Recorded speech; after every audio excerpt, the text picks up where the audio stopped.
কিছু ছেলে বা মেয়ে তাদের বাবা মাকে বৃদ্ধাশ্রমে দিয়ে এসেছে। আমি বিশ্বাস করতে পারি না। সেই সন্তানকে আসলে মনে হয় যেন কুসন্তান। আমার মনে হয় সন্তান যদি তাদের বাবা মাকে বেস্ট ফ্রেন্ড বানাতে পারে, এর চেয়ে বড় কিছু আর হতে পারে না। আমার মা ভীষণ স্বাধীনভাবে আমাকে বড় করেছে। প্রত্যেকটা দিবসই মা দিবস হওয়া উচিত।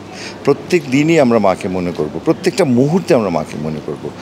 ভীষণ ভালো লাগে। এটা মনে হয় একটা অসম্ভব সুন্দর একটা অনুষ্ঠান, যে মাদেরকে শ্রদ্ধা করা একটা বিশেষ দিনকে উপলক্ষ করে।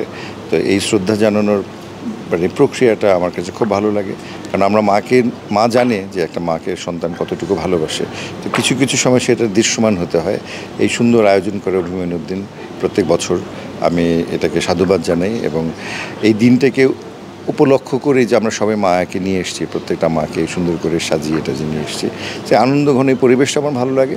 বাট আমি যেটা বিশ্বাস করি যে প্রত্যেকটা দিবসই মা দিবস হওয়া উচিত। প্রত্যেক দিনই আমরা মাকে মনে করব, প্রত্যেকটা মুহূর্তে আমরা মাকে মনে করব।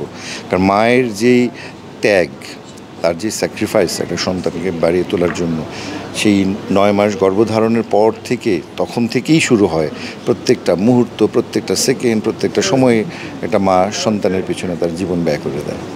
তো সেই মাকে আসলে এতটুকু দিয়ে মানে শ্রদ্ধা ভক্তি করা যাবে না।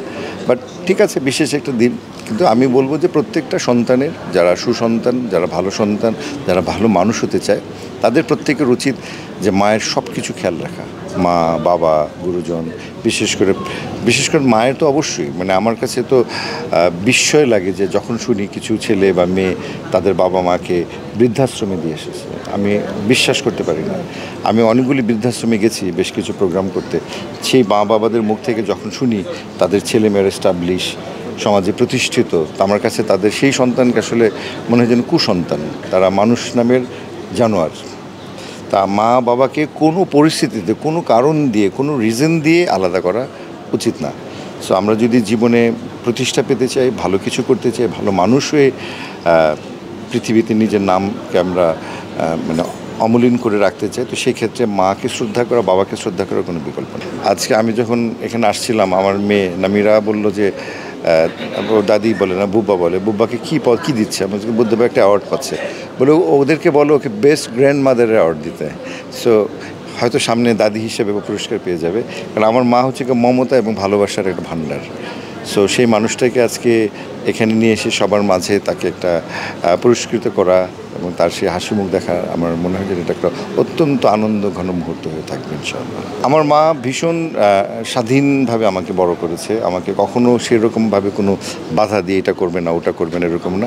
আমাকে ছোটোবেলা থেকে এইভাবে করা হয়েছে বা চেষ্টা করেছে যে সময় মতো পড়ালেখা করতে হবে, পরীক্ষায় ভালো রেজাল্ট করতে হবে, নামাজ পড়তে হবে, মাগরিবের আগে বাসায় ফিরতে হবে। সব কিছুর মধ্যে যে পরিমিতি বোধ রাখা, দায়িত্ব দিয়ে দেয়া, জোর জবরদস্তি না করা, এখনই পড়তে হবে, টিভি দেখতে গেলে আচ্ছা টিভি দেখা শেষ হলে পড়তে বসো। সো এরকম একটা আমার সাথে আমাকে বড় করেছে আমার মা। আর তার সাথে আমার অসম্ভব ভালো বন্ধুত্ব। আমার মার সাথে, বাবার সাথে, দুজনের সাথে আমার দারুণ বন্ধুত্ব। যে বন্ধুটা আমাকে আজকে এত দূর আসতে সহযোগিতা করেছে, কারণ আমার মানে আমি খোলা মনে তাদের সাথে সব কিছুই শেয়ার করতে পারতাম। মানুষের জীবনে একটা বেস্ট ফ্রেন্ড দরকার। আর আমার মনে হয় সন্তান যদি তাদের বাবা মাকে বেস্ট ফ্রেন্ড বানাতে পারে, এর চেয়ে বড় কিছু আর হতে পারে না।